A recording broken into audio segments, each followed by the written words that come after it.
la sobriété énergétique, en fait, ça commence tout simplement par compter sa consommation, parce que quand on se fixe un objectif de consommation, de quantité d'énergie consommée sur une année, bah, déjà, il faut savoir d'où on part et puis savoir où on arrive. Donc, il faut d'abord compter sa consommation et ça va nous aider à la diminuer après. Donc, je vais faire un focus juste sur cette page très simple, hein, qui est tout simplement comment on peut compter l'énergie. Donc, on a pour commencer le compteur général, le compteur Linky ou l'ancien qui était aussi numérique, le compteur blanc, plus ancien, mais normalement il commence à moins exister. Ce compteur vous donne en temps réel les voltampères que vous consommez. Et je dis bien des voltampères. Sur votre facture, ce sont des watts. Ça sera un sujet qu'on pourra débattre après, mais parce qu'il y a un gros sujet, je trouve, sur les watts qu'on paye aujourd'hui et que Enedis veut nous facturer en voltampères. Ça aura des incidences importantes sur notre facture. Il y a après donc le compteur de l'arrivée générale, enfin la ligne de l'arrivée générale électrique, qui peut être entourée d'une petite pince ampère-métrique, qui peut être connectée à un écran ou être connectée à un smartphone, à un ordinateur et tout ça. Et c'est très précis, ça vous permet de compter aussi votre courant. Je vais en parler après, parce que la solution qu'on va proposer, elle utilise ça. Il faut savoir aussi que c'est très intéressant pour seulement un appareil ou un groupe d'appareils sur une multiprise d'utiliser un wattmètre comme ça. Donc ce wattmètre-là va vous donner les voltampères, les watts, donc la tension et le courant qui passe. Vous pouvez même mettre le coût d'électricité, il va vous donner le coût en temps réel et au fur et à mesure du coût. Et vous avez même le COSFI, j'en parlerai aussi après quand on parlera, si on parle des voltampères et des watts. Donc là, vous avez une solution complète avec un écran qui est très peu cher, hein, ça se trouve un peu partout, dans les magasins de bricolage par exemple. Vous avez la même chose ici, juste après, qui est une prise en fait connectée, donc qui elle va vous donner les mêmes informations, mais sur un écran de smartphone ou sur un ordinateur, et qui peut être relié aussi à un logiciel de domotique. On pourra parler de domotique si vous voulez, parce que pour ceux qui me connaissent, c'est mon dada. Et donc cette prise est assez utile et intéressante pour y connecter n'importe quel appareil et avoir toutes ces informations en temps réel.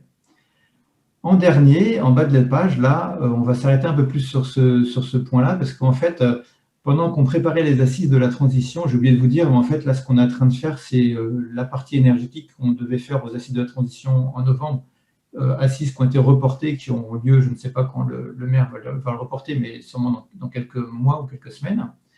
M'est venue l'idée de me dire, on pourrait prêter à tous les Buressois gratuitement ce matériel que je vais vous détailler contre une caution, parce que ça vaut quand même 55 € à peu près.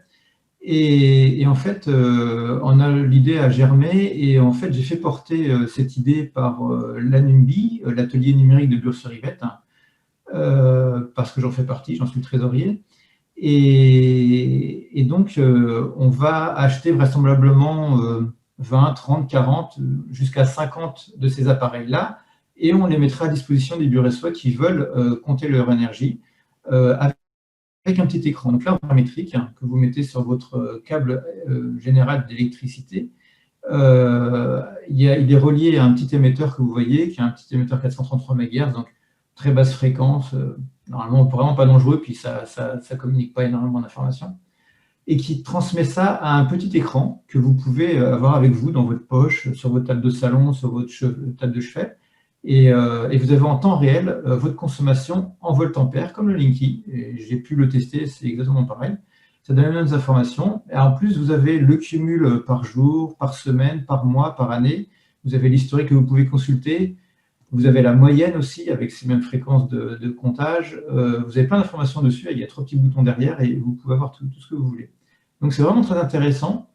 Je l'ai passé depuis 2 semaines à quelqu'un à qui j'ai oublié de dire de venir, je viens d'y penser, pour qu'il témoigne de l'efficacité de la chose, parce qu'il habite Bure, et au bout d'une semaine, ses enfants, sa femme, commencent à s'intéresser, à regarder, et c'est devenu un jeu, et à toujours vouloir, mais à comprendre pourquoi, là, il y a encore tant de kilowatts, alors qu'en fait, ils ne voyaient pas de kilowatts en fait, dans leur maison, et pourtant, il y en avait qui étaient consommés, puisque l'appareil le disait.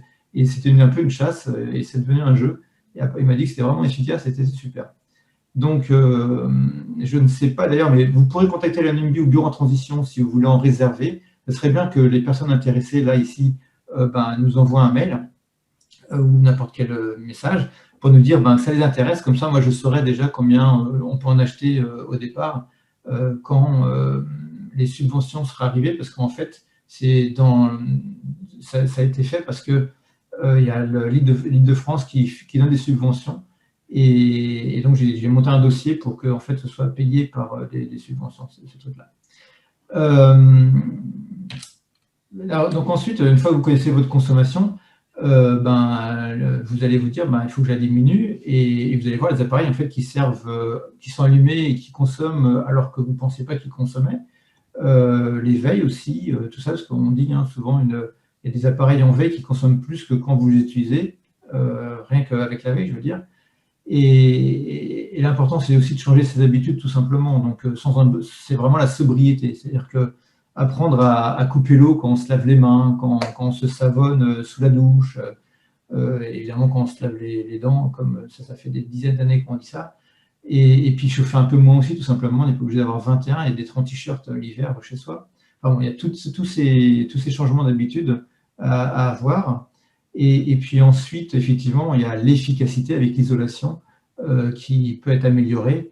Moi, je trouve qu'il faut voir aussi la rentabilité écologique de ces investissements, parce que si on met 20 ou 30 ans à, à gagner en consommation et donc en CO2, ce qui a été émis pour faire l'isolation, je ne suis pas sûr que ce soit hyper rentable vu l'urgence climatique. Mais Nicolas, qui va juste parler après, va pouvoir en parler. Et donc la production d'énergie qui est optionnelle, qui viendra après en énergie renouvelable.